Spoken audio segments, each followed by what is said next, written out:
Hello, everyone. Everybody out there, I'm watching all you guys put in your where you're from. We've got Colorado, we've got North Carolina, we've got East Coast, we've got West Coast. All over the United States is represented today. How's everybody doing out there? Give me some emojis. Let me know that you are doing well. Welcome. It is great to be here with everybody today. So, for really what promises to be one of the most probably impactful sessions you may ever have to help you in your business, but also in your life. And I don't say that lightly. The concept of unlocking the power of your mind to take you to really new heights has been one of the most, if not the most important discoveries in human history. And the writings about it go all the way back to the Bible and even before that. So, has anybody ever heard the phrase, as he thinketh in his heart, so is he? Or have you maybe heard, do not conform to the pattern of this world, but be transformed by the renewing of your mind? Those are two lines directly from the Bible. Now let's fast forward to the Greeks with Aristotle, where he said, we are what we repeatedly do. Excellence, then, is not an act, but a habit. Or Marcus Aurelius, who said, the things that you think about determine the quality of your mind. Your soul takes on the color of your thoughts.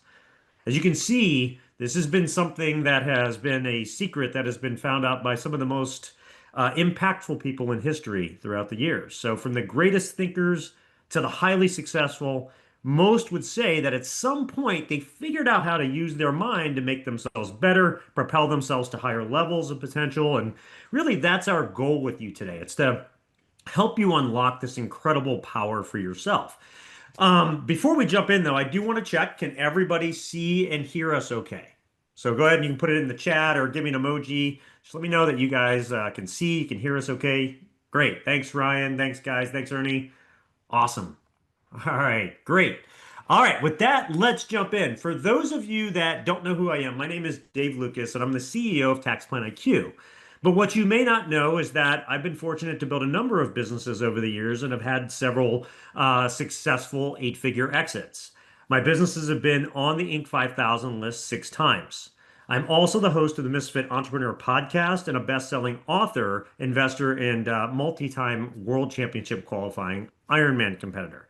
Now, I don't share this to boast, but as an example of what is possible when you unlock the power of your mind. I was fortunate to learn a lot of the secrets that we're going to share with you today early in my 20s, and I can say unequivocally that it has made all the difference in my life in all areas over the years. More on that actually in a minute. With me, though, I have Anton Anderson, CEO of Elite Resource Team, who has unlocked this power for himself in his own way. So, Anton, if you don't mind, tell me a little bit about yourself. Yes, hello. Thank you. Very excited, as Dave referenced, to co-host today. And it's funny, out of all of the topics I've ever had an opportunity to either attend sessions on or speak to, mindset and the stories we tell ourselves is by far my favorite for the exact reason that Dave referenced.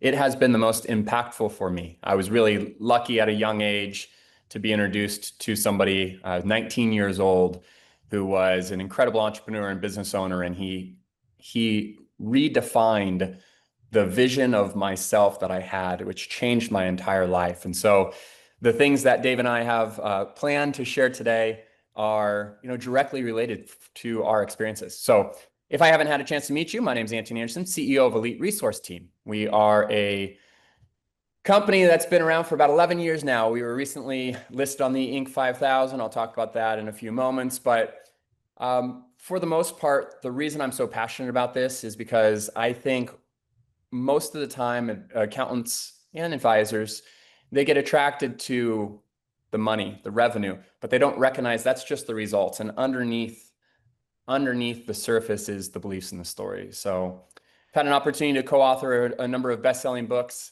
and I'm just very passionate about the topics that we're going to be talking about today. And Dave, I'll let you kind of run it for a little while here. I'll jump in with a couple slides, and we'll just have a great time. We'll do a panel discussion a little bit later this morning, and hopefully everybody gets just a tremendous value for the exchange of time with us Yeah. today.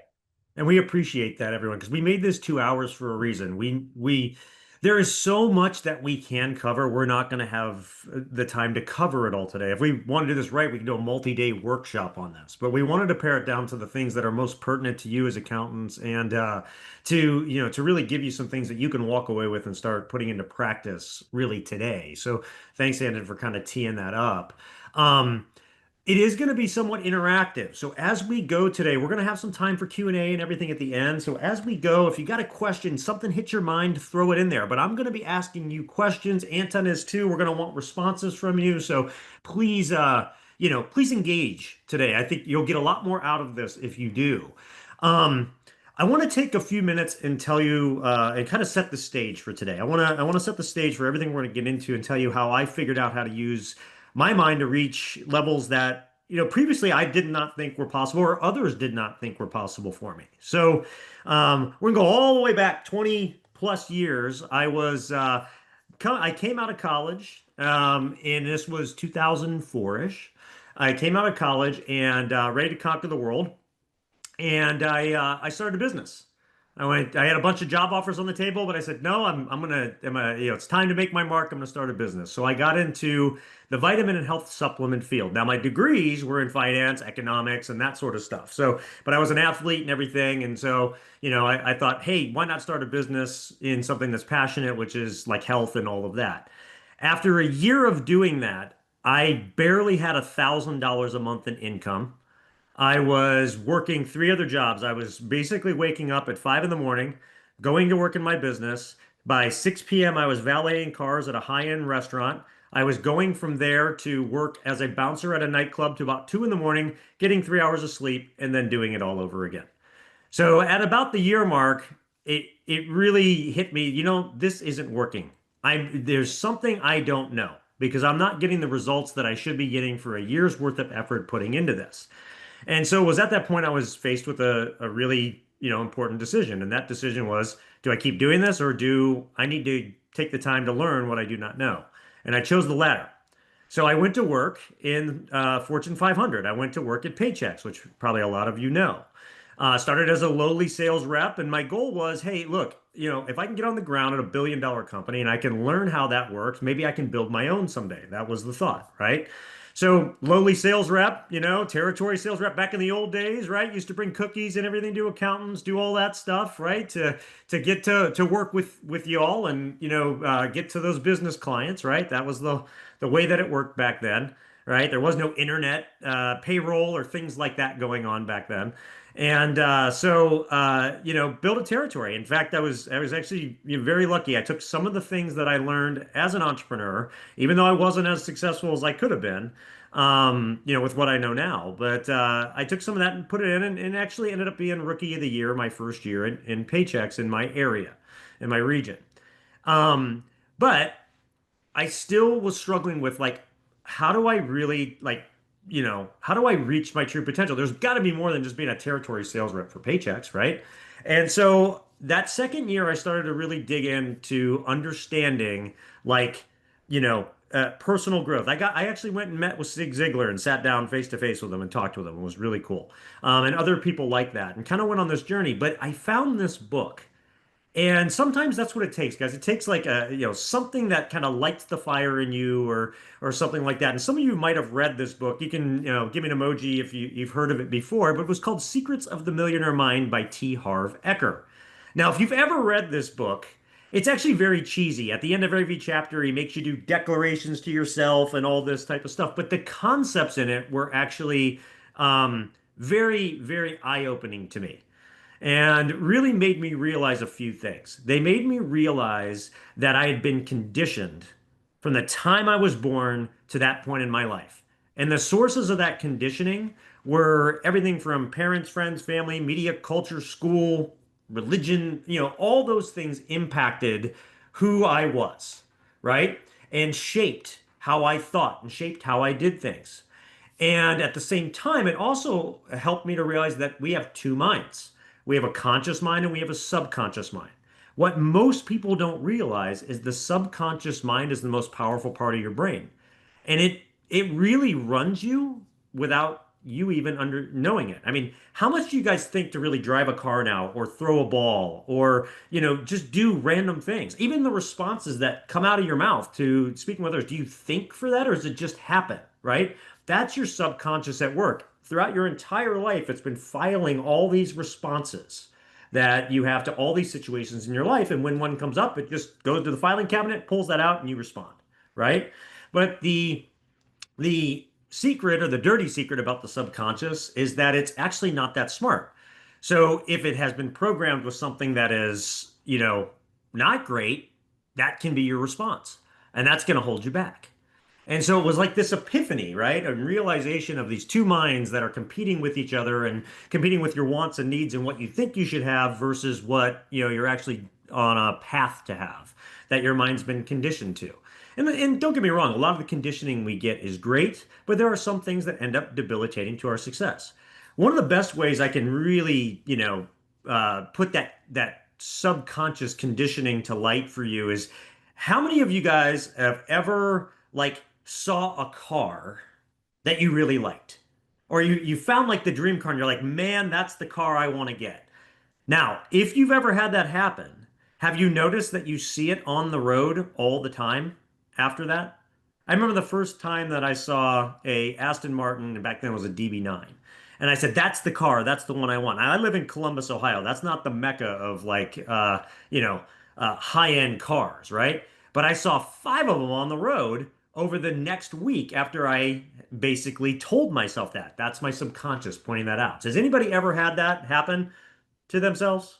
You can put it in the chat or you can put it give me an emoji, a thumbs up. Has anybody ever had anything like that happen? Definitely have. Yes, yes, yes. All right. So that's so that again, that's the subconscious. Now, so so we have to understand that from the time we're born, because it's not like you came out of the womb and they're like, beautiful baby, too bad I'll never make more than 35,000. Your path isn't set like that. It gets conditioned over time, right? And so the thing that I realized, and this is something I want you guys to all write down, is that there's a formula for this and how this all manifests in our lives. And I call it BETAR. So BETAR. And what that stands for is your beliefs lead to your emotions lead to your thoughts lead to your actions, and your actions lead to your results. So your beliefs lead to your emotions lead to your thoughts lead to and your actions lead to your results.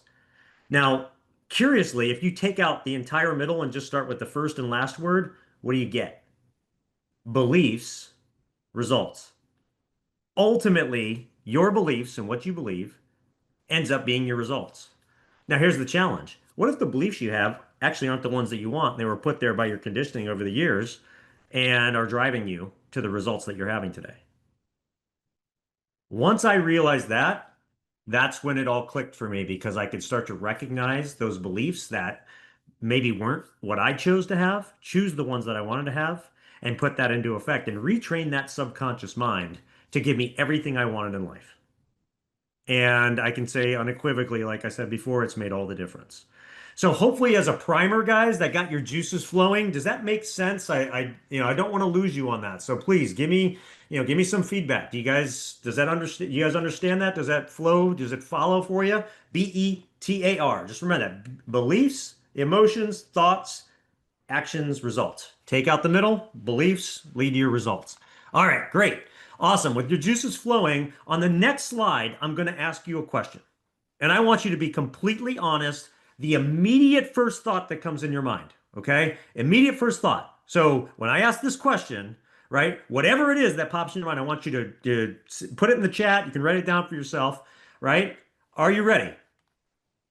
Everybody ready? All right, here we go. What number is a lot of money to you? Write it down, quick, quick, put it in the chat. Keep going, keep going, keep going, keep going.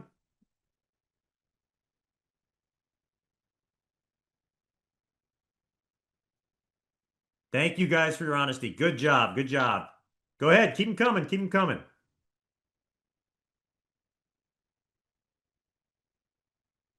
Awesome. All right. I'm going to come back to them in a second, but I have another question for you. Okay. So let you guys kind of finish. You guys got a lot coming in there. Good job. All right. Now I got another one. Same thing, guys. Be totally honest. First number that pops into your mind when I ask you this question. All right. You guys ready? All right, here we go.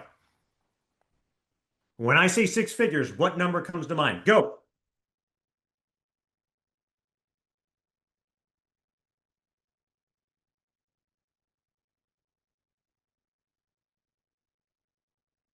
Awesome. Thank you, guys. Keep it coming. Keep it coming.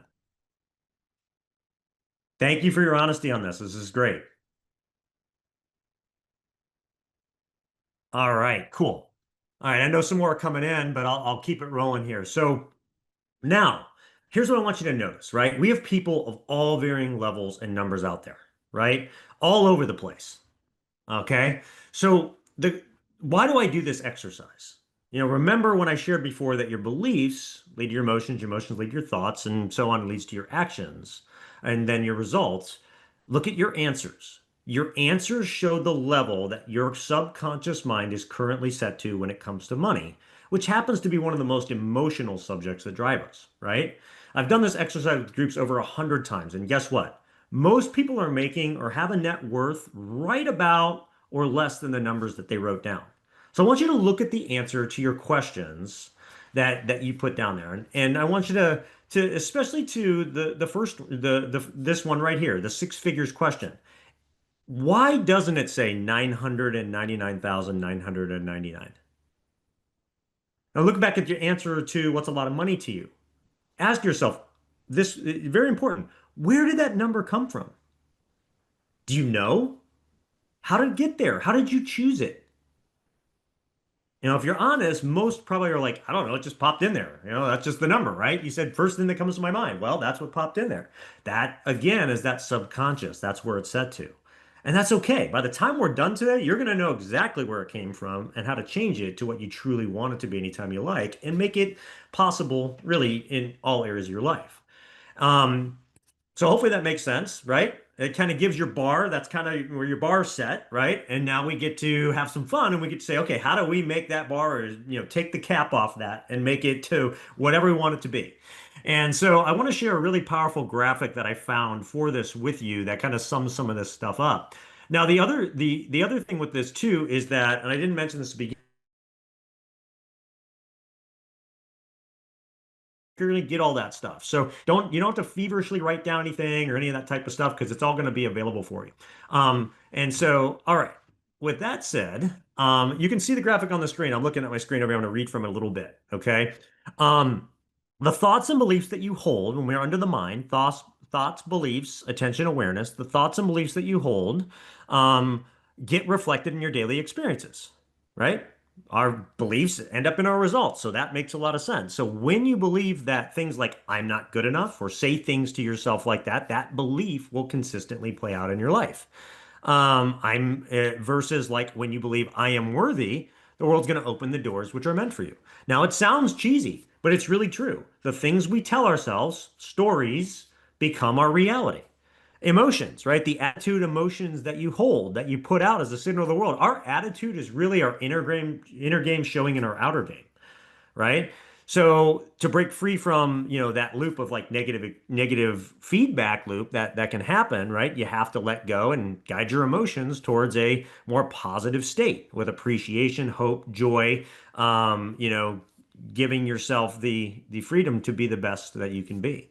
Now, the action you take will determine what you manifest. This is habits, right? The habits that we do. So it's how we think, it's the emotions that we let affect us versus not affect us. It's those habits, those actions that we take every day that determine our results, right? So, what you don't do, I think this is one of the most important lines in there. What you don't do has a great impact on what you attract, right? If you are neglecting or constantly decide not to take action, that's a choice, right? And choices ultimately have consequences. So you'll continue to attract the experience of missing out and seeing others. Or maybe your business isn't growing to the level that it can be because, you haven't made that choice. And then speech. The words that you speak about yourself, others, and the world, positive or negative, materialize in your life.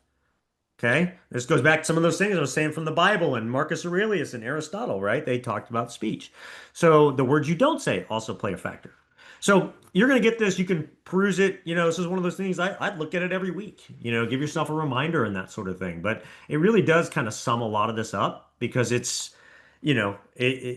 all comes down to those things. And so what it really means to you is the biggest obstacle in your practice isn't tax law. It's not your clients. It's not even your competition. The biggest obstacle in anything is us. It's you. It's me, right? And I see this all the time. No matter what level you get to, you're still the obstacle. You still got to figure out when you plateau how to get to the next level and the next level, right? As I've alluded to, this workshop isn't so much about tax skills, strategies, or anything like that. It's about the mindset because no matter how much you know, if your beliefs they keep you small, you stay stuck. So keep in mind, we have those two minds, right? That subconscious being the most powerful. We got to retrain that thing. Your mind is literally holding you back without you even knowing it, right? Again, where did those thoughts come from, right? So stories accountants tell themselves. How many of you have said one of these phrases at some point? I just need more credentials. I need more coursework. I just need more staff. I can't afford to hire them. I need more time and so on and so on. I hear things like this all the time from accountants that we work with at TaxPlanIQ and help out and help through this, really. Yeah, thanks, guys. Thanks for sharing. I've said all of these before, right? I see it. So thank you for being honest, right? I think, most accountants are honest. They've said, one or all of these things at some point. Here's the thing, though. They're not facts. They're just stories, right? They're the beliefs that are creating those results. And those stories can be rewritten, right?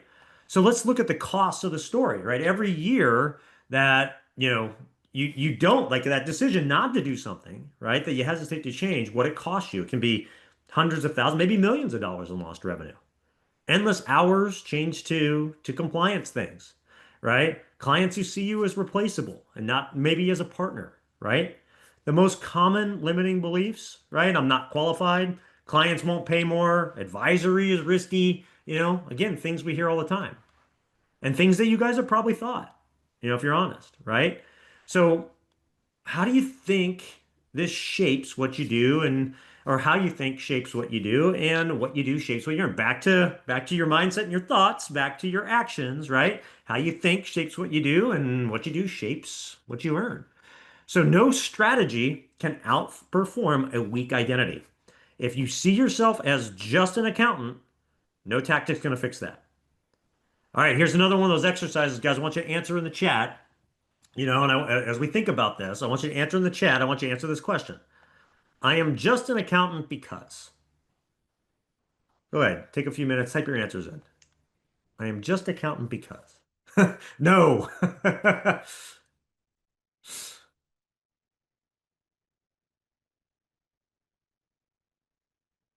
Some good ones here, guys. I think we're already having an effect on you. I love it.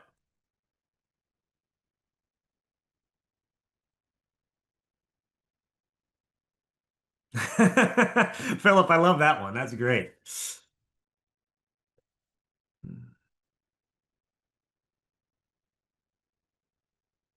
Stole it from somebody else. Love that. Awesome, guys. Numbers guy. Got all kinds of different ones, right?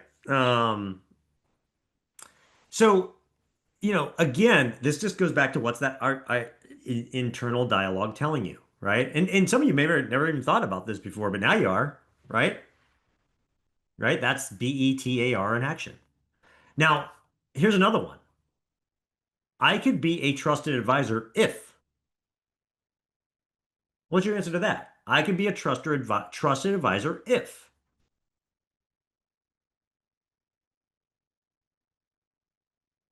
Some good ones. I like it. So I see like willing to put it out there, right? Something I am a trusted advisor. That's great. Like I said, we have people of all varying levels here, right? I believed in myself. I see. I knew more. I had to know more people, or I have, I need more respect. I need these different things, guys. These are great answers, and I thank you again for being so honest with them. Because in order to truly get better, you have to become, you have to sit with yourself and be real, right? And really dig in on yourself. So, sometimes I do, sometimes I don't. Um, Talk more about it to clients. Great. Excellent. Awesome. All right. So, with that in mind, I want to talk to you a little bit about changing your beliefs. So, in order to change your beliefs, you have to grow your mind, as we talked about, but you got to learn how to replace those automatic reactive thoughts that have been conditioned into your mind over the years that are holding you back with the beliefs that you want to have. That's really it. It comes down to choice in the end. And this sounds so simple on the surface, right? Just choose the thoughts you want to have, right? Now, it sounds so simple, but as like anything in practice, it's not. I started doing this 20 plus years ago. I still do it today, right? And, I started out really with a very interesting but simple way of looking at this. I call it stop, ask, and choose. When I find myself thinking or having a thought that I know is not something I really agree with or want to agree with, I stop. I ask myself, is this the thought that I want to be having? And then I choose whether to go forward with it or change it to the thought I want to have. Now, that can be really awkward the first times that you do it because you're like sitting there mid-sentence and you stop and you actually go through this. As you do it more, it becomes easier and easier and almost like second nature, like anything, right? It's that practice. And so, but that's the difference between like a fixed and a growth mindset. So I want to play this little video on fixed versus growth mindsets for you.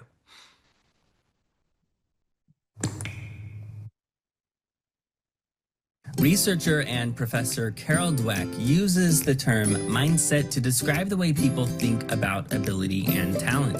Dweck delineates between two different mindsets that exist on a continuum. The first is the fixed mindset, which suggests that your abilities are innate and unchangeable. The second is a growth mindset, which views it as something you can improve through practice. In a fixed mindset, you view failure as permanent, but with a growth mindset, you see failure as a chance to learn and even pivot. Those with a fixed mindset are more likely to view critical feedback as a personal attack, while those with a growth mindset will see it as a chance to improve, where they can develop new systems. With a fixed mindset, you're more likely to choose easier tasks and put in minimal effort. After all, if talent is fixed, why bother improving? Why even try? But with a growth mindset, you're more likely to embrace challenging tasks and work hard to improve. Those with a fixed mindset are likely to give up when they face an obstacle. Meanwhile, those with a growth mindset will view obstacles as a chance to experiment and solve problems. In a fixed mindset, the focus is on measurable accomplishments. But with a growth mindset, the focus is more on a journey of continual improvement. With a fixed mindset, you're less likely to take creative risks. But with a growth mindset, creative risks are simply a way to innovate and improve. Ultimately, your mindset influences everything from creative risk-taking to how you view feedback to whether or not you finish difficult tasks. And in the end, it's one of the greatest factors in determining whether or not you grow and improve in your abilities.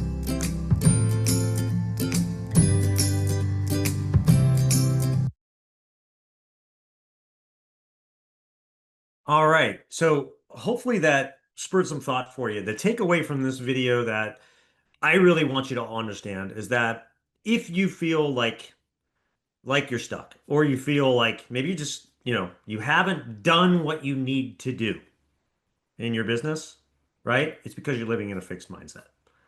Advisors, right? Typically, those that are just focused in compliance and that sort of thing and haven't moved to advisors, because we all know where the industry is going. We all know that almost every survey, people say, I need to do more advisory, right? Advisors, people that made that shift, are living in that growth mindset. And so, with that said, I want to turn over to Anton because he's got some very powerful things that he wants to share with you next. Very good, Dave. So much good stuff. It's just so fun to be on here. I love the stop, ask, and choose. It's so rudimentary, but it does work. It's fun to be co-hosting a webinar where I'm also taking notes. And, it just reminds me of 18-year-old Anton as I'm riding my bike to the local library, listening to Zig Ziglar or Stephen Covey or Jim Rohn or, any of the gurus. And It's just such an honor to continue this conversation with us today. Okay, so the accountant's thought loop, as Dave was just referencing, what happens is our Oh, beliefs. Anton, you need to take over share, I think. You don't see my screen? Let me make I sure. Let think me stop I think my share. people can There you see go. it. You got Maybe. it. You're good. Yep. All right. Yep. Yeah. So beliefs directly impact our emotions, right? What we believe impacts what we feel.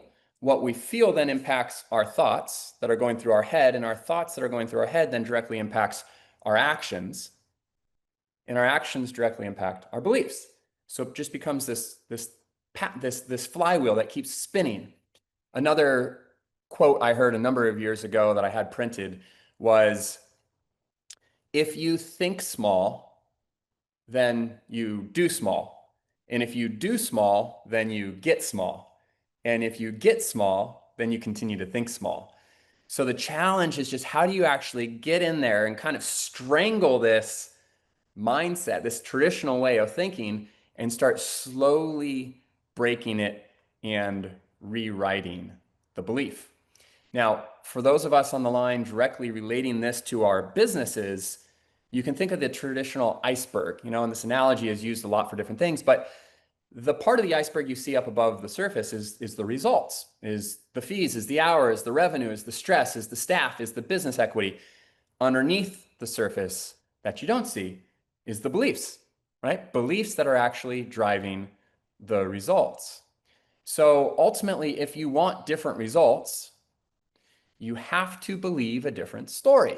Many of you have probably heard this statistic that people that win the lottery or win a big lawsuit, usually it's within a couple years that all of a sudden their net worth, their income, their lifestyle is right back to the same. Why? You just give somebody 10 million bucks, but if they don't change the story in the head, they just keep living paycheck to paycheck or making poor decisions, and then they're right back to the economic status they were at before the 10 million bucks. You have to change the story. Do me a favor here. I saw a lot of good participation when Dave was going through this, so I'm hoping you'll do the same with me. Anybody recognize this photo? If so, please type the name into the chat box for me right now of this individual on the screen. There's a lot of there we are, David, Roger. There's a lot of really good stories that represent the impact of mindset. Anybody else besides David know this story, Roger Bannister? I'm going to use this one to kind of highlight the impact of, if we want different results, we have to believe a different story. Okay. So for decades, people were trying to break the 4-minute mile, meaning run faster than 4 minutes. All right. It was believed to be ultimately impossible by the 1950s. I mean, there were medical books and professors and biologists and scientists that all came to this conclusion that it was literally impossible for Dave, for me, for you, for humans in general, to run a mile faster than 4 minutes. The lungs could not produce enough oxygen. The legs couldn't move that fast or else they would break. Like, there were all these theories. And here comes Roger Bannister and says, "Meh, I don't believe that. In fact, I believe I can break the 4-minute mile, and I'm going to train to break it." So all of a sudden he has these very kind of controversial and different ways that he's training, between what he's eating, between where he's running, between having different coaches. And ultimately, it was May 6th, 1954, in Oxford, England, in a rainy, drizzly, windy day, not great running conditions, he breaks the 4-minute mile. Impossible. Like, what just happens? His lungs didn't explode. His legs didn't break. He breaks the 4-minute mile, right? So for decades leading up to that, people were trying and weren't able to do it. But here's the fascinating thing. And for those of you that know the Roger Bannister story, maybe you know the second part too. How many more decades do you think it took before the next person broke the 4-minute mile? How many more decades do you think it took? How many more years do you think it took? How many more months do you think it took? It took about 46 days for the next person, an Australian, to break the 4-minute mile. Okay, so decades of people trying and not being able to do it. One day, one person proves it's possible. 46 days later, the second person breaks it. And now every single year, high school students break the 4-minute mile just because somebody proved that it actually was possible. So again, if you want different results, you have to believe a different story. So when we talk about the story and the identity that we have directly related to our discussion today, Dave was touching on this a little bit, but what's the identity that we're choosing? Is it a technician, right? Where we're known for fixing problems, we're reacting, we're billing for the time, we're doing compliance works. Or is our story, is our identity that we are an advisor, that we're proactive, that we solve problems? I remember a conversation probably a decade ago with an accountant I was working with at the time. And he said, you know what, honestly, Anton, I would be happy if I never did another tax return in my life. All I want to do is solve clients' problems. And the bigger the problems, the more I want to solve them.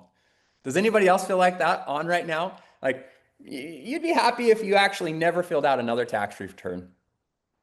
And instead, you just solved clients' problems. The more complicated the problems, the more meaningful it is, in my opinion, to solve them. Why? Because other people can't do it, right? So here's a really big hurdle that a lot of us, and I've run into this myself, we run into this belief that it's hard to step into a new role for accountants. It could be advisory services. And by advisory, we don't mean necessarily financial advising or any, it's forward looking, it's advising a client. And a lot of accountants feel like I'm hesitant to step into that advisory role because imposter syndrome, right? Clients are going to expect me to know everything. But the reality is clients aren't actually paying you to know everything. They're paying you to ask the right questions, frame issues clearly, lead them to solutions. And at the end of the day, if you boil down those 3 bullet points, what clients are really paying for, one word. Type into the chat right now if you know the word I'm thinking about. What are clients actually... Gene got it right away. Thank you, my friend. Yes, results, advice, knowledge, all of that. And if you boil it down, what clients want is results, outcome, right? They really don't, in fact, care if you're the one that knows it all or if you have a team that can help them. And this is a very, I think, exciting discussion that's happening more and more, is this idea that our educational system, our licensing system, our professional licenses all require us to become the expert, right? If you think about college, you think about your CPA, your EA designations, whatever licenses you have, you don't get to have a team of professionals that sit down with you and take the exam. So we've been trained in our mind to think that if we want to offer something additional to our clients, we have to be the one that learns how to do it. But that's not the way the real world works. Business is a team sport. The individual that tries to go about everything solo becomes a jack of what? A jack of all trades, right? Clients don't care if you're the expert that knows everything or if you have a team of professionals, as long as they get the R word, the results, right?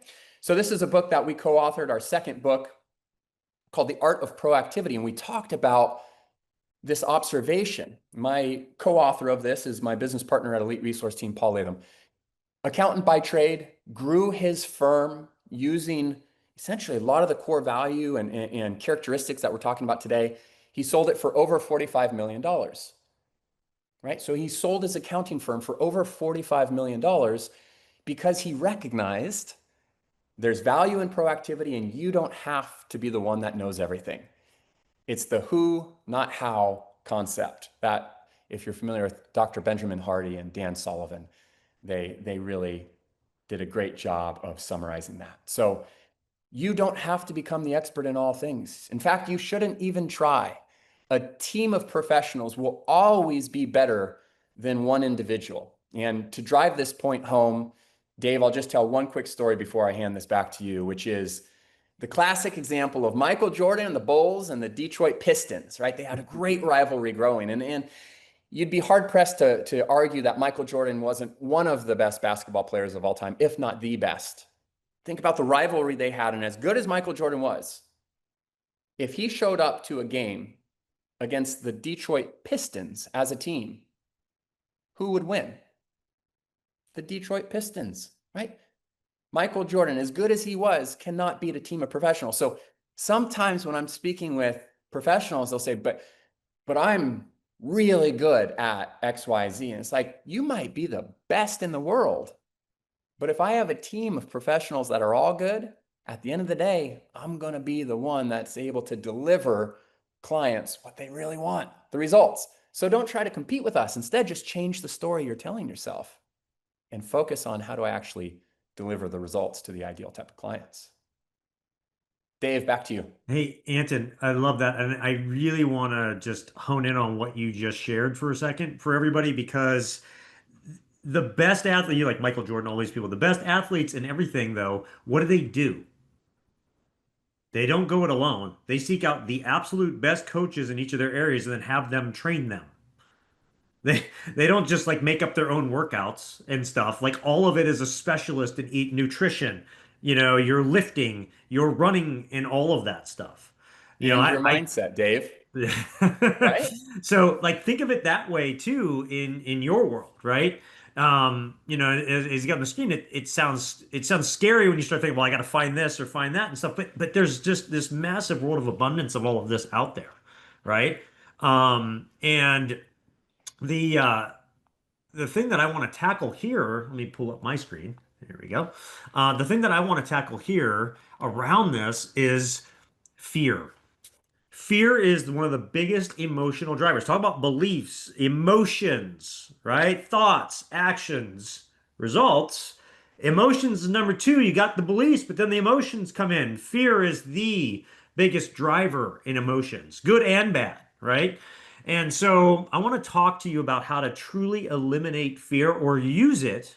Because you don't have to eliminate, you can use it to your advantage. And one of the best people to do that is Napoleon Hill. How many of you have heard of Napoleon Hill in the book Think and Grow Rich? Give me some emojis. Give me like if you heard, yeah, I'm sure you have, right? All right, we got some hearts. We got some classic, Gene. Yes, awesome. Okay. Well, guess what? The book is really Napoleon Hill distilling down many of the things that had already been learned throughout history into the right message for his generation.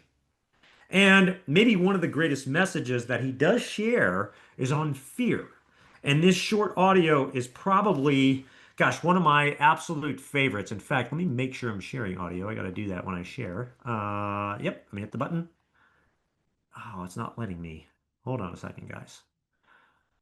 Sarah, we ran into this the other time where it did this. It's not letting me share sound. You guys can see the screen. Let me know if you can hear the sound when I hit play on this, okay? Because this is a great audio.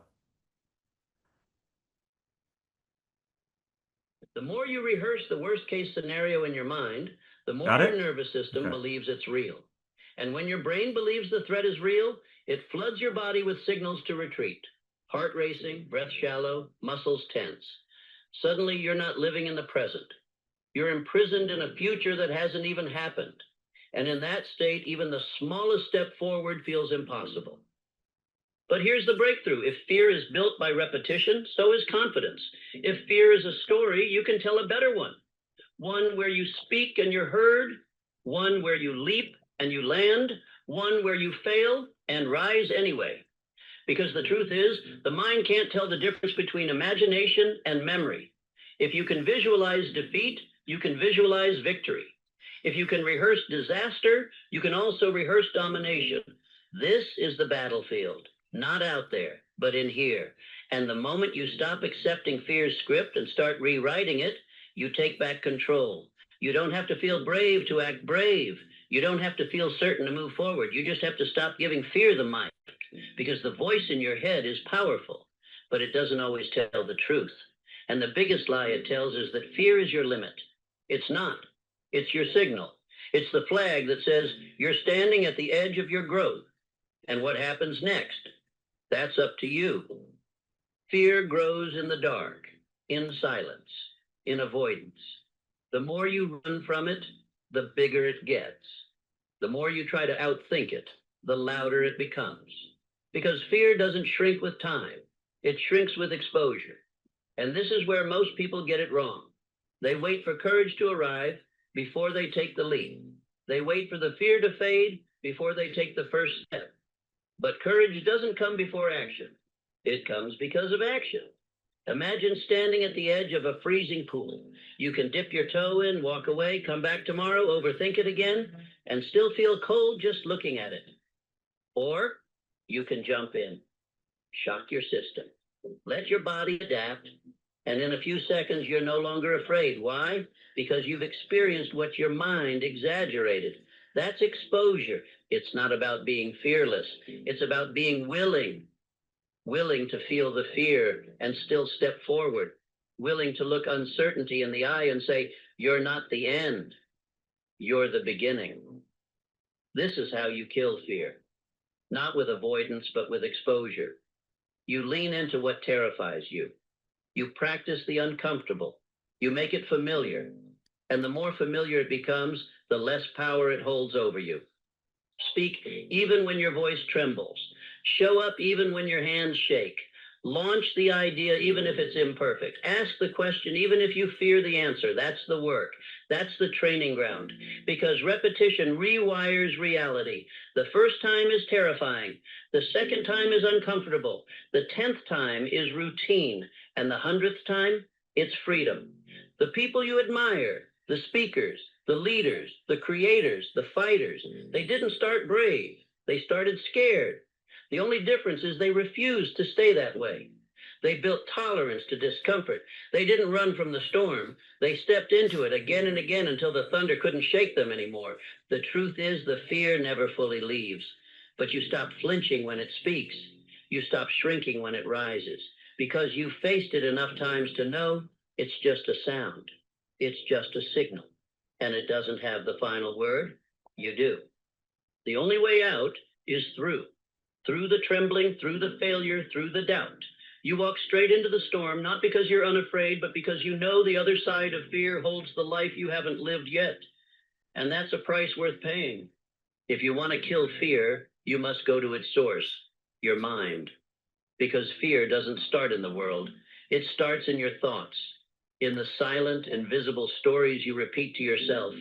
Stories of inadequacy, of danger, of what might go wrong. Stories that play on a loop, shaping your reality without you even realizing it. And here's the truth. If you don't train your thoughts, they will train you. Left unchecked, the mind becomes a battlefield where fear always wins. But you're not here to be ruled by fear. You're here to reclaim your mind, to take back the pen and write a new script. If you do nothing else from our time together today, but take that audio and listen to it for 10, 15 minutes once a week and think deeply on it, it will change your life. I don't like, we probably could have just done this whole thing by ripping apart the lines in that and made this whole slide deck based upon that. And it echoes a lot of what we said, but it gave you some new things. The only way out is through. Fear is not something to be feared. Fear is something, it's a signal, as he said. And I can speak to this from a couple things, and I'm going to relate it to you too. So I mentioned before, in fact, 2 weeks, I'm competing in Nice, France in the Ironman World Championships. And if you don't know what an Ironman is a 2.5 mile swim followed by a 112-mile bike ride, followed by a marathon as fast as you can do it. All right. And you can only qualify for the World Championships. You can't make it in any other way, but you have to score high enough. You have to finish high enough in a race that you get a spot, because they only allocate a couple thousand spots a year out of the entire world to go to it. And at this point, every time I'm standing on that shoreline, right, to jump in the ocean or the water, wherever we're racing, I still have butterflies. I still have fear. I still have doubts. I wonder if I'm going to make it through this race. I wonder if am I going to have enough stamina? Is my nutrition going to hold up? All those things are still going through my mind. But the minute I jump in, right, and force myself to jump in that water, and start the first 100 yards of strokes and everything and fall into a groove, everything falls into place. But I have to go through that. Further down the line, you go through the 2.5 mile swim. In this case, I got to climb 8,000 feet in the mountains because it's the Tour de France course that we are biking on. So I have to go, from Ohio where it's flat, right? And now I got to go climb 8,000 feet into the mountains, which I try to do as many hills as I can find around here to train, right? I got to go through all that. And I come down that thing, and now I've got to run a marathon. And every single time I'm on that marathon, at some point, even though I've done it 30 plus of these at this point in my life, there always is a moment where my mind says, you're going to have to stop. You're going to have to slow down. You may not be able to finish at this pace. Why are you doing this? You're not making money doing this. You're not a pro. You're not competing at that level. Why are you even doing this to yourself? Like all that stuff hits me on my mind. And it's in those moments is when I take control and I tell myself, keep going. This is the time to go through, right? The only way out is through. And it's through those times that I bust through. And the reason I still do this after all these years and compete is because every time, every single race is different. Every time I do that, I level up. Every time I prove to myself in my mind that, I can reach this level. I can do this. I can overcome that thing that's trying to hold me back. And so that's why I do it. It helps me as a father. It helps me as a husband. It helps me as a CEO, business owner, all of that, right? But the only way out is through. So in your world, right, that fear may whisper, don't charge that. Don't offer that. Don't upset. It'll upset the client if you say that, right? If you want to charge for that, right? Napoleon Hill is going to remind us, through that video, if you watch it, fear is a learned construct, right? And anything that can be learned can be unlearned. In fact, I know I'm going to turn it over here again in a few minutes, but I was talking with a client of ours who is a prolific tax planner. They focus on high net worth individuals. We were talking about a tax plan they did the other day that they charged the client $350,000 for. Client wrote him a check on the spot. Client was saving like 1.8 million from the tax plan, charging him $350,000. How many of you guys, if you have the ammo and you have all the data on your side, could walk in and ask somebody for $350,000 right now? How many would do that? I'm looking at the chat. Let me see. um, nope. There's a yes. All right. There's a yes. All right. If they knew they had to pay it, good. If you're saying I couldn't do that, there's no reason why you can't. It's just the fear that's holding you back, right? So remember, fear loses power once you name it, right? That's what's happening every time that you hesitate to charge more, you step into advisory, do the things that you know you need to do. Fear is not fact. It's just the old wiring in your brain. It's that subconscious pulling out that file from the filing cabinet saying, okay, this is how I respond in this situation, which no longer has to be the response, right? Right?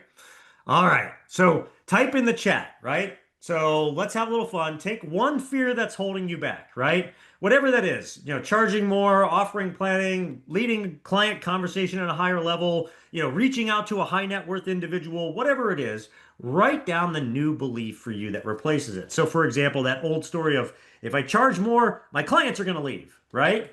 The new story is the right clients will value me and pay me more when I lead with that confidence. So what do you got? What's that one fear that's holding you back that you're going to want to change? You're going to want to write down the belief for yourself that replaces it. I am worth it. I love it. Charging more. I love it. Getting a client that has certain complexities, getting daunted. Showing them our value. I'm worth more. I don't need more credentials to charge more. Gosh, that's a great one. Set up boundaries on my time. Clients think I'm available 24/7. That's a good one as well. Train your clients when you're available. Imposter syndrome. That's a big one, guys. Client not willing to pay. Maybe it's not the right client. Good ones, guys. Thank you for sharing this. Now, for your own benefit, you don't have to do it in here, but on the side, write down, what is that new story for yourself, right? This is training. That's that stop, ask, and choose, right? Choose the thought that you want to have, that internal dialogue, the beliefs that you want to have, right? So, think about it this way. I mean, I shared that one example, but what could it mean for you or your firm if you had one client paying you 10,000 instead of maybe 1,000 or a couple thousand a year, right? Or what if that was 10 clients, 25 clients? Some of you guys know TaxPlanIQ was started by Jackie Meyer, and that was her own journey. Over 3 years, she went all in on advisory with tax planning as the lead for it and the growth engine for it, and she cut her client base down by 60% to where she ultimately sold her firm for a really hefty penny, but it was doing about 1.3 million with just 55 clients. You can do the math on that. It's like, basically 25 to $30,000 a client, right? So what would your life be like if you only had to serve 55 clients? And would you guys have burnout? Would you have headache? Would you have to staffing issues? Would you have any of that stuff? No, you wouldn't have any of that, right? And so it's a choice. It's a way you choose to do your business model. I think Anton asked you guys, and I think just about everybody agreed. I don't want to do tax returns anymore. Well, maybe for those people that are paying you 25, 30,000 a year, right? And eventually, what if that again was all of your clients? So again, think about it. What do you want? I'm going to talk about that at the end, more a little bit. All right. So one last little video for you. I'm going to pop this out, see if I can get it. Let's see here. I think I have to take this one. Yeah. All right. So, let me make sure we can hear this one. Let me get it going here for you. This is a short one. Something in the future. All right. Here we go. And thinking about it in a manner where it starts to sound an alarm in your body. First of all, if you catch yourself worrying, if you catch yourself out in the future catastrophizing, if you catch yourself in that, what if this, what if that, if you let your thoughts spin, it will spin you out of control, and then you're going to start to feel anxious. And so you want to count backwards, 5, 4, 3, 2, 1. And one of the best, most effective things you can insert as a different pattern is this. What if it all works out? What if it all works out? What if I get on this plane and even though it's bumpy, it still lands and it all works out? Because you can't argue with that. If you can stabilize your thoughts, your body settles down and it doesn't escalate. So you're going to interrupt the worry, 5, 4, 3, 2, 1, and then you insert something else. You can also say this moment will pass. You can say I can handle this, but you've got to interrupt those thoughts and insert something else. All right, so included that one because I alluded to earlier, stop, ask, and choose. But what I love about what she shares is just use that 5, 4, 3, 2, 1. Like that's your stop, right? 5, 4, 3, 2, 1. Now choose what you're going to have going forward, right? So I think that's just a great little way to think about it, and make a lot of difference for yourself. So, some practical steps recap for you guys, right? So I'm going to give you more at the end, but we wanted to give you something on a slide, right? So you got to take some time for this. Write your old story and then rewrite your new story. And this means take some pen to paper, guys, right? Act as an advisor. If you're not doing advising, act as an advisor with at least one client conversation this week. Don't be afraid to fail.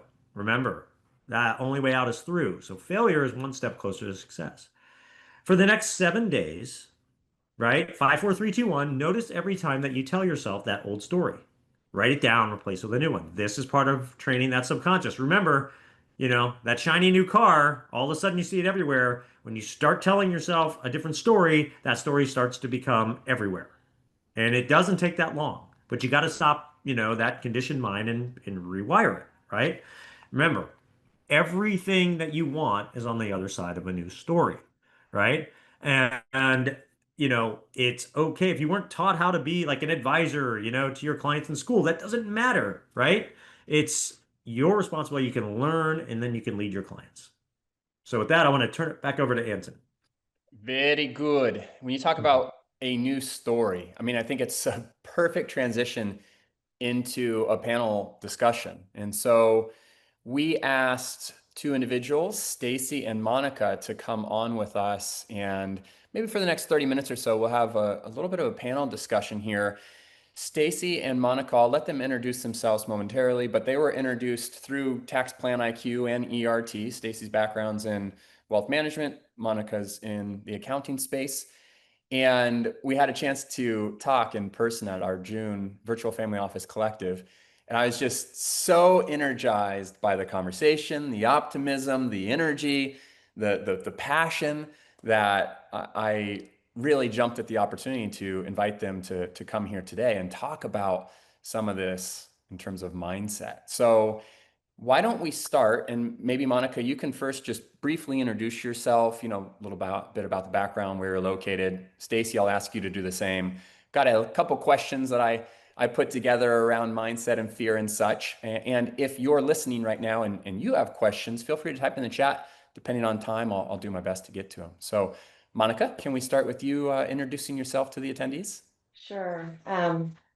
I just have to say I love this topic. It's funny, I rarely hear this type of topic coming in like the tax world.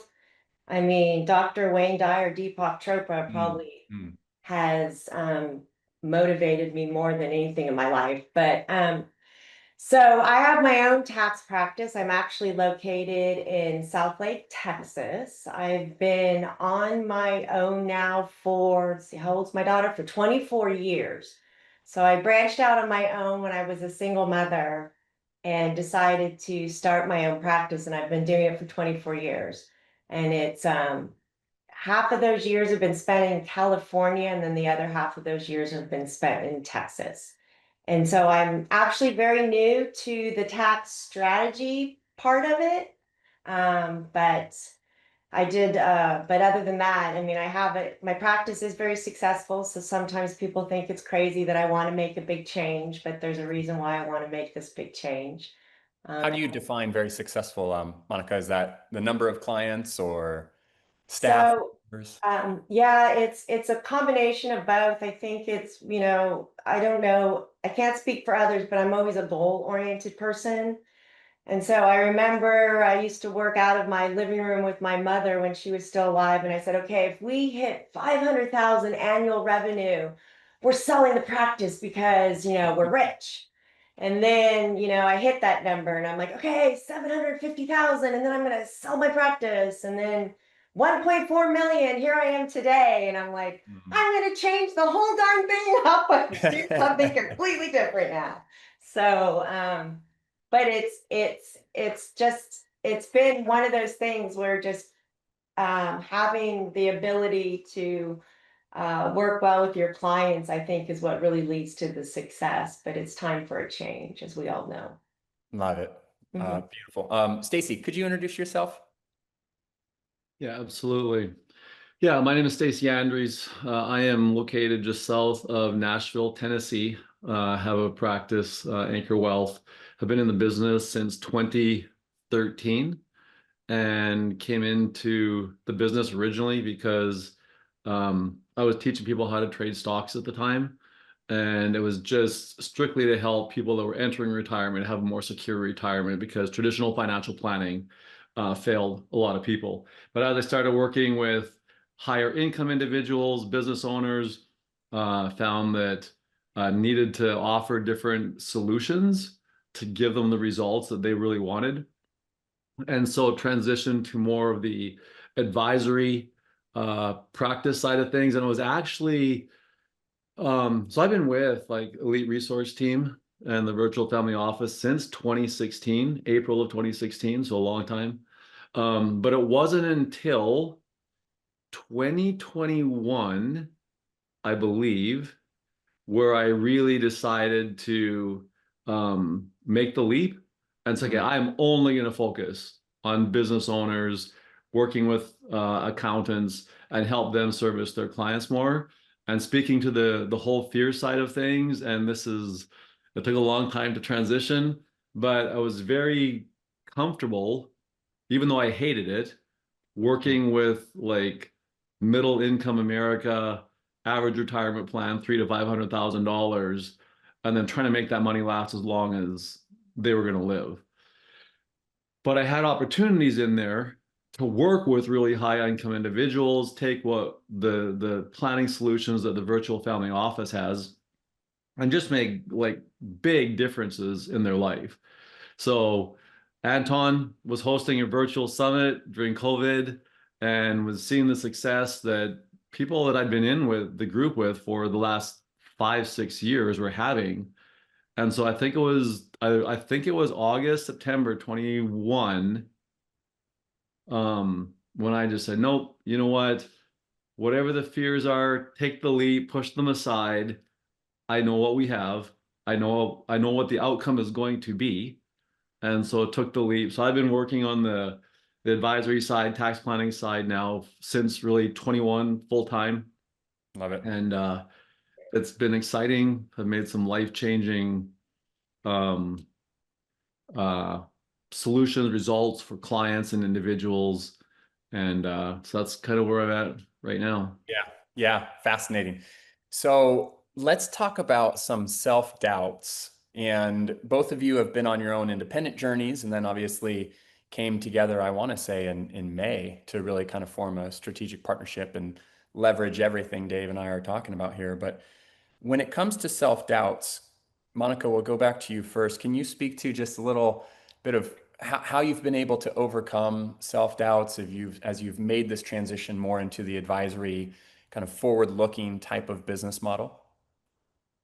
So I realized that really the self-doubt was me. I was in the way of change. We get comfortable, or I get comfortable, and so I know that I'm a really good tax preparer. I know taxes very well, and I've become very successful at it. And so it was a fear that if I was going to make this big leap, just like a lot of the comments were, I was going to lose clients. I wouldn't be able to support myself. You know, the joke was I was one step away from living in my car. That's how severe my mind was taking me to do this. And so I'm a person that I jump in feet first and then think later. Obviously, I met Stacey in May and was in San Diego, I think 2 weeks later. But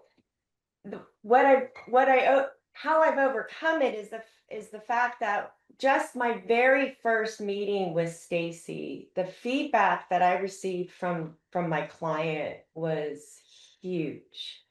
It was, oh my gosh, this is exactly what I needed. I already told all these people about what you're doing. This is so incredible. Nobody else out there is doing it. This is amazing. And just to have that feedback, it brought more, because I don't know about all the other tax preparers out there, but I know when you hand a tax return to a client, it's not like you just saved a life, right? Yeah. Here's your return, and woo, look, I got you some money back. This is amazing. Yeah. Thank you. Yeah. Exactly. Nobody else is doing this out there. Right. But to be able to give that plan and seriously watch my clients' immediate feedback of how excited she was, and are you serious? I'm really going to be saving this amount of money on my taxes. It gave a purpose to what we're doing than just, you know what, I work for the Internal Revenue Service, and yep, I'm Uncle Sam's second cousin over here. You know, no, we're not that anymore. We're actually adding, I think, more value. And from that, I ended up feeding off of the excitement of my client, and then I just started to reach out. Very easy and very basic. Hey, you know, I'm part of this virtual family office, and I'm focusing more on tax advisory service, and I would love to get you on a call. And the worst thing someone can say is no, and not one person has said no yet. Wow. And so Stacey and I have been extremely busy. It's been great. That's so exciting. And I love it because you talked about, you were willing to take a step, which was get in front of the first client.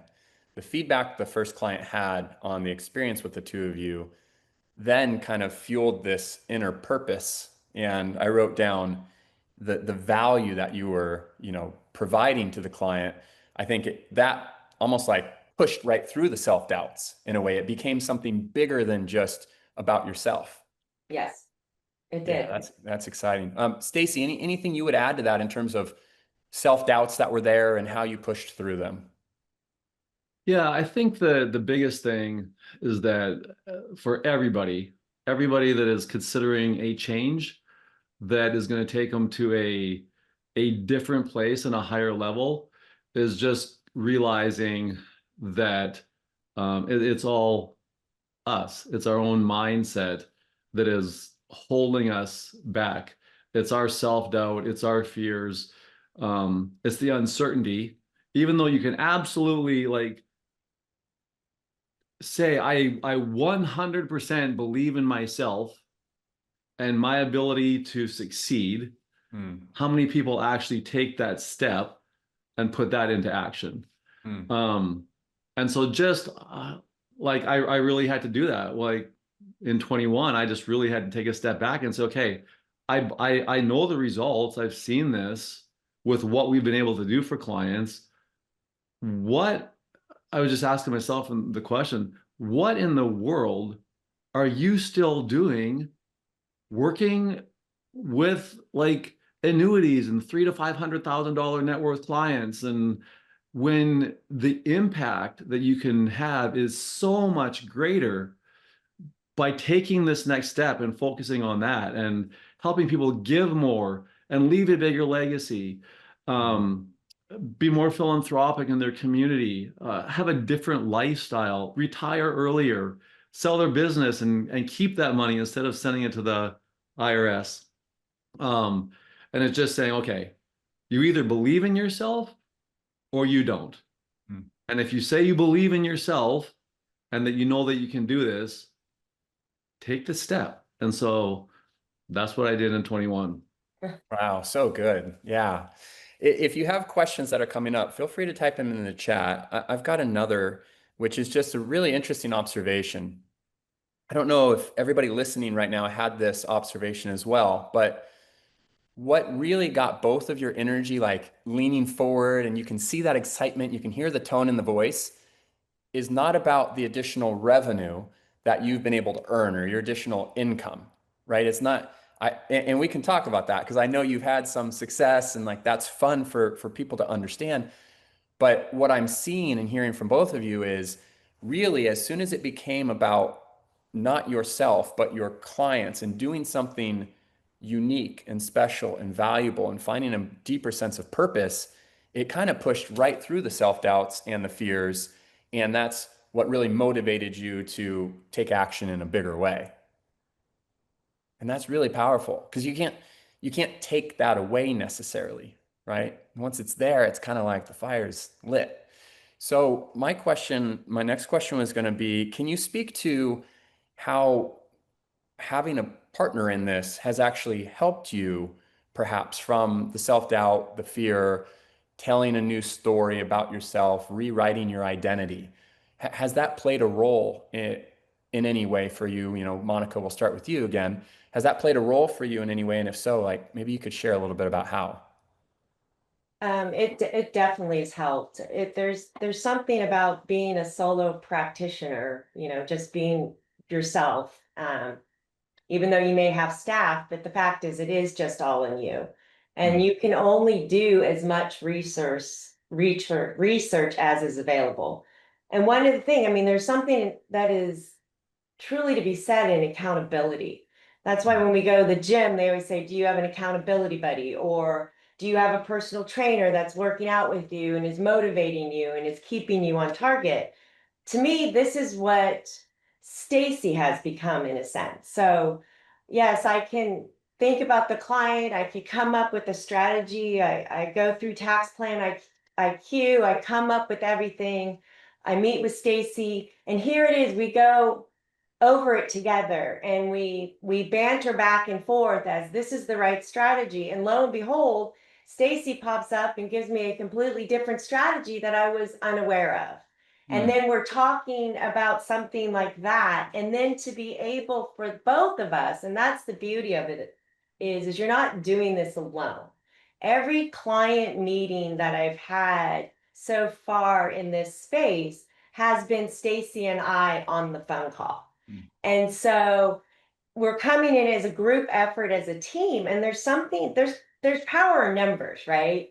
And it's even if it's just moral or emotional support, you have it there, which means to me, I speak louder, I speak more confident, I'm more sure of myself because I do have that partner there with me as we discuss the strategies. And then for my client in reverse, they see that, oh my gosh, there's two people that are solely thinking of me and what is in the best interest of me, and is spending their time, not Monica's time, their time helping me out, I'm important.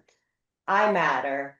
This is great. And I think that's really what's helped me even move this further, is knowing now I call Stacey a lot of times to my client, my partner in crime, not someone who works for me, but rather my partner in crime as we solve whatever issues you may have. And so it works out wonderfully. I love it. It gave me goosebumps, that part right there. That's fantastic. And you know what's interesting? I told the story of Roger Bannister earlier.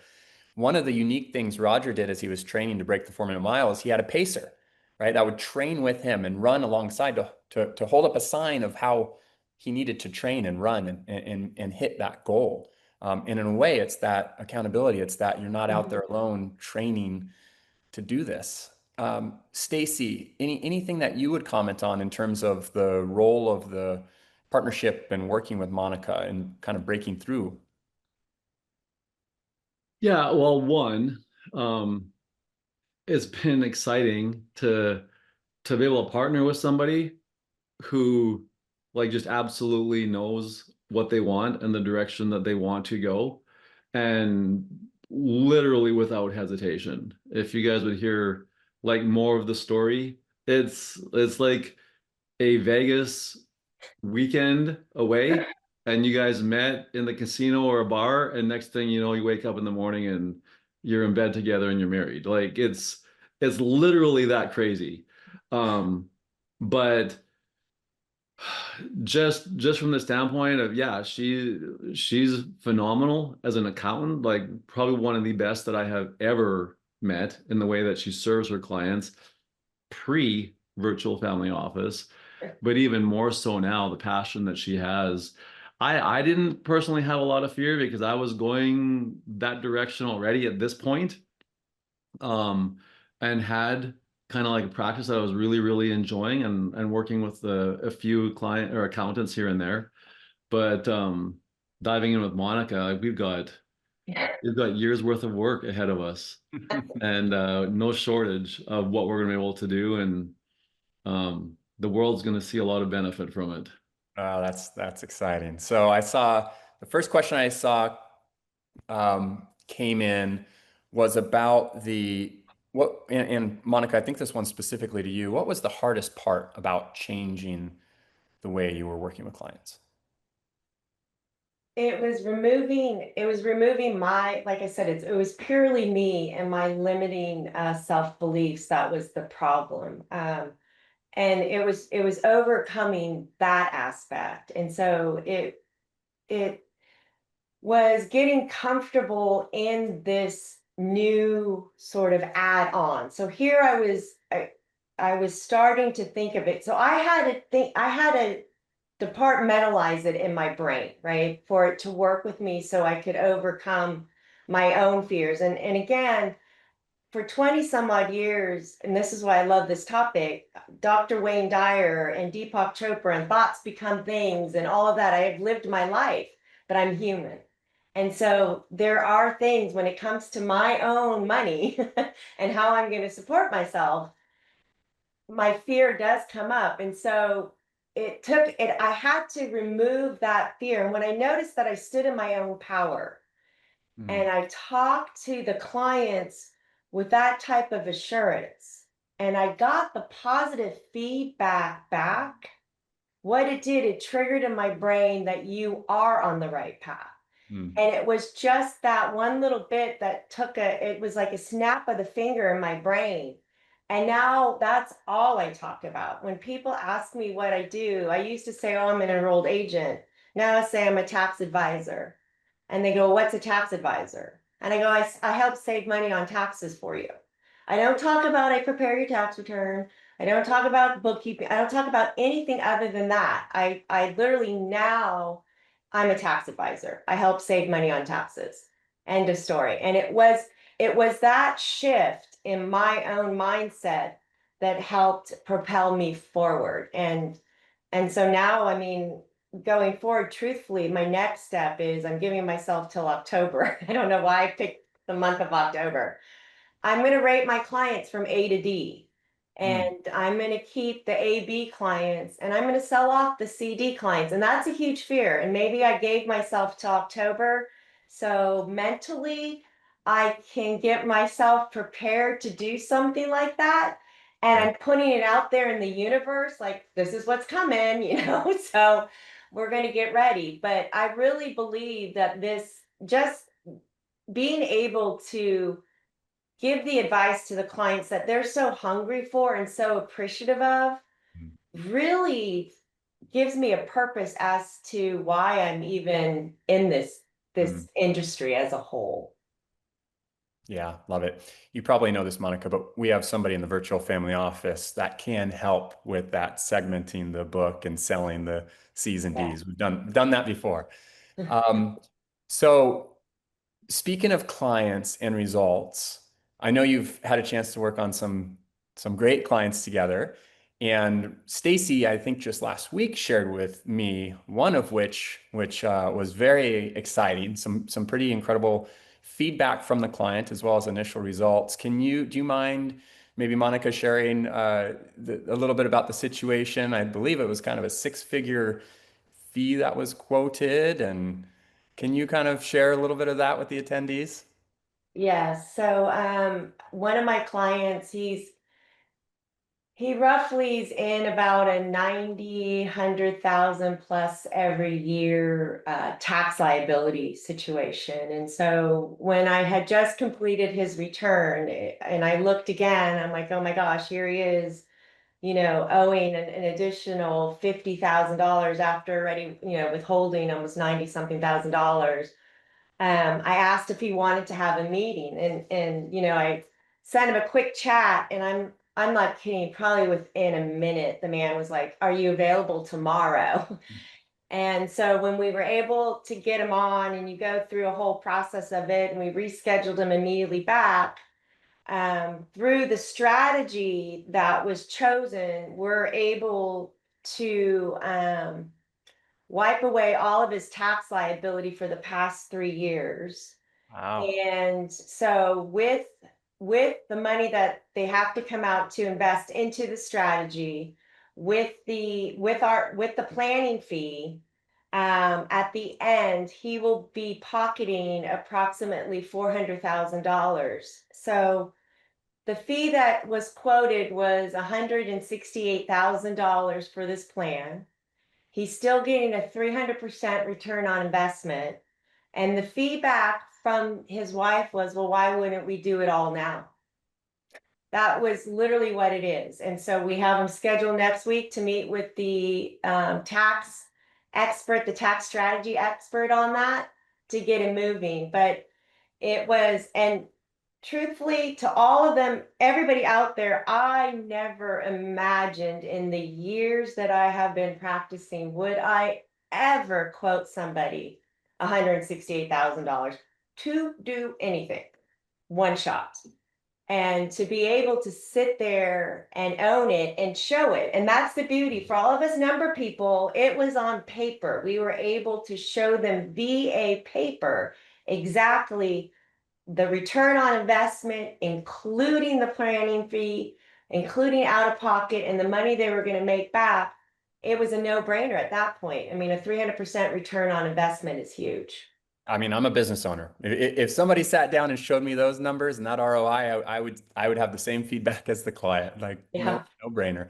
How was the communication for you of delivering that type of fee? And, you know, did you feel a little anxious at all? Did the client push back? Or you shared the feedback from the wife, but just share a little more on that. So luckily what Stacey and I do ahead of time is, and I'm so appreciative of this, is we get on the Zoom call probably about 10 to 15 minutes before the client is, before we're actually ready to produce the actual strategy to the client. And as we're going through it and we're seeing the numbers and what they look like, and then right there's, you know, the planning fee, I was able to immediately see like, oh my gosh. And so the pit in my stomach went and my brain immediately went to, that client's going to say no. Oh, First wow. thing, they're going to say no. But I remember as we were going through it, my excitement level was rising because I'm like, oh my gosh, look at how much money we're able to wipe away all of your taxes for the past 3 years. And you're getting paid interest income from the IRS because they actually held your money. So when we got down to the very bottom of it, my excitement was so high. I didn't even flinch that my planning fee was 168,000 because I focused on the fact that even with my fee, you're still getting a 300% return on investment. And if now, mind you, if they would have come back and said, ooh, yeah, that's rather high, I'm not sure how my brain would have reacted at that point. But I didn't get that feedback, which is now giving me the confidence to really stand and own that number. And I don't mean to change this in any way, but being a woman, it's a little bit different too. I think we come up with our own additional self-limiting beliefs than maybe our male counterparts in this role of, can we really own that type of fee and charge that amount of money for our worth? And is it going to be interpreted the same way? And I think we have that additional fear coming through. And so to be able to get that feedback back from that client, now I mean, we could keep going. I mean, Stacey and I have, I don't know how many, we have a call later today and we've got some follow-up calls and stuff, but I don't think I'm going to flinch when we start giving another six-figure planning fee, if we're saving someone that amount of money and they're getting a 300% return on investment, because it just makes sense. It just makes complete sense. Yeah. Wow. Thank you for also sharing that. There's a number of comments in the chat there. So, I mean, that's exciting. Can I just add something there real quick, Anton? Yeah. And then what we can do is just maybe, Stacey, add something. Would love to hear that thought. And then also just to conclude time-wise, we'll have to wrap up, but any concluding advice also, Stacey, and then we'll go back to you, Monica, to finish it up for the attendees. So just kind of a high level overview of that whole tax plan that Monica was just talking about. Over the past 3 years and planning for 2025, that total tax liability for them was going to be about $1.35 million. We're recovering 100% of the taxes that have been paid the past 3 years through a rollback strategy. And there's some interest coming back as well. So here Monica is talking about this fee. We're now like 3 months, 2 months into this, really 2 months into this like relationship. So I didn't talk to her about this beforehand, but if you are considering anybody coming into this and selling off your C&D clients, when you realize that I'm bringing in $160,000 from one client, it makes it probably a little bit easier to say, okay, I am going to sell off that book of business. No more fear. Like, I am 100% like bought in and I'm never turning back. Love it. Love it. Incredible. And the second part of that was what, Anton? Well, so just to kind of highlight the flow of, multiple clients, but this one as well. They're Monica's clients. There's numbers that make sense to go, oh, why don't we run this through TaxPlanIQ? We're identifying opportunity.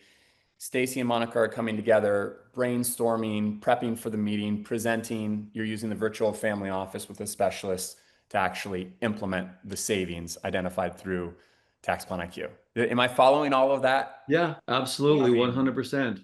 Yep. Brilliant. So Stacey, we'll go back to you, just, 60 seconds or less, leaving advice, parting advice. If you only wanted the attendees to remember one thing from this conversation, what would that advice be? You know what? We get so caught up in the world that we're living in and the way that we're doing things that it traps us and it doesn't allow us to move forward. And I said, if you are literally looking to change your life and probably more importantly, your clients' lives and have a bigger impact on them, What you have here is a system that can absolutely help you do that at a level you never, ever, ever would have thought possible, like what Monica talked about just a few minutes ago. I thought the same thing when we were presenting like this fee. I'm going, yikes. But when you are providing this much value, people just go like, yeah, why would I do anything different? So just encourage you, like, don't stay trapped.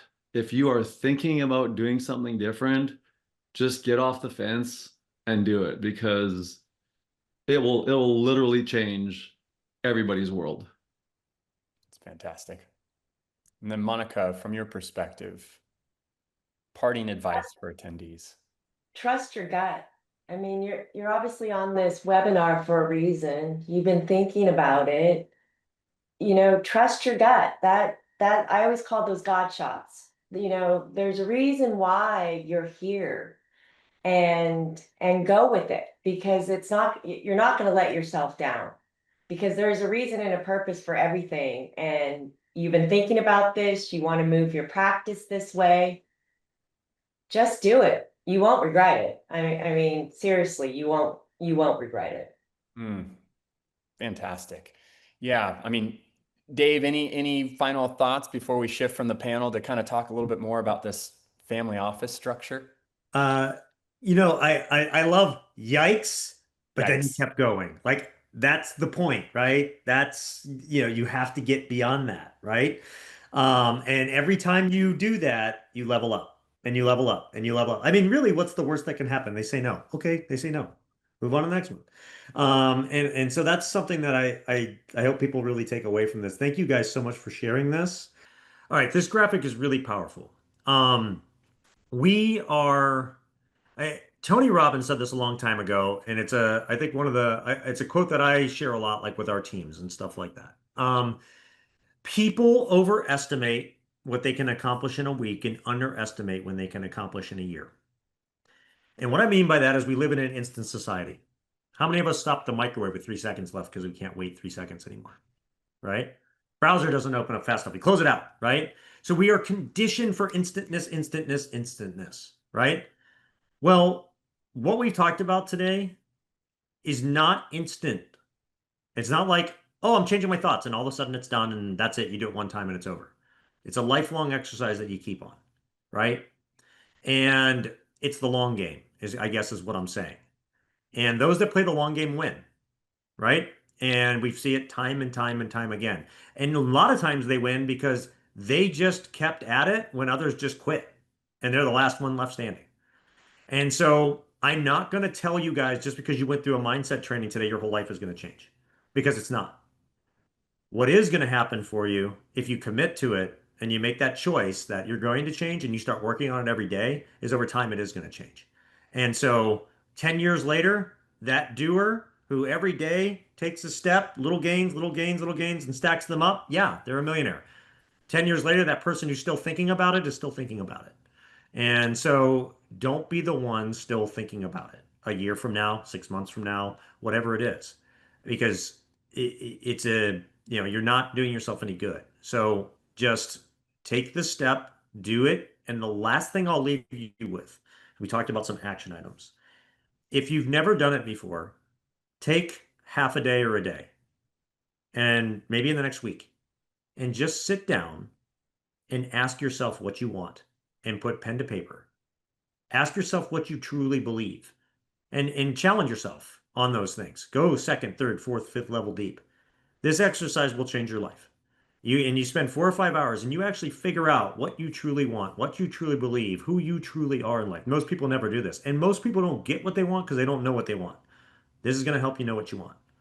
So that's the best advice I can leave you with, to give you what you need to do to really take it from here and go to that next level. Okay, guys? I can't say enough how much we appreciate you taking the time with us. I know we've gone a little over the 2 hour mark, and you guys have taken that time with us. We know we have deadlines coming up and all that stuff. So hopefully this was incredibly helpful for you. Hopefully this combined solution can make a real difference for you and help accelerate your success. But just know both us and the team at ERT are here for any of your needs. So please don't hesitate to reach out to us, and we look forward to helping you with your success. Anything else, Anton, you want to share? Yeah, I mean, I do see some more questions, but we'll be happy to follow up. Maybe we can do an email, and I'm happy to circle back, whether it's, you know, our support team or maybe your team, Dave, and get on. And if you had questions we didn't get a chance to answer just because of time, we can jump on a follow-up phone call, make sure all of those get addressed. Overall, I mean, so excited to have an opportunity to co-host another event with you, Dave, and TaxPlanIQ, and just really appreciate everybody's time. Yeah, thank you all so much. Have a great rest of your day, and we look forward to seeing you in the program. Thank you. Bye now.